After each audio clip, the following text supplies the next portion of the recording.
Liv, and I'm with a Thrifty Notion. This is just a quick explainer video about what is chiffon.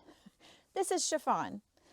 Chiffon is a sheer fabric that has a fluid drape, and it was originally made of silk. Now, recently, in the modern era, we found less expensive ways to make it. You can still find silk chiffon, and it is luscious and dreamy and beautiful.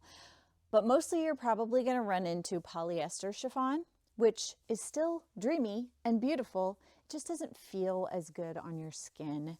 And it is a synthetic fiber, which means it's made of plastic. But chiffon is excellent for anything swishy and flowy. It's usually used as an overlay over something more opaque because unless you're using it for lingerie,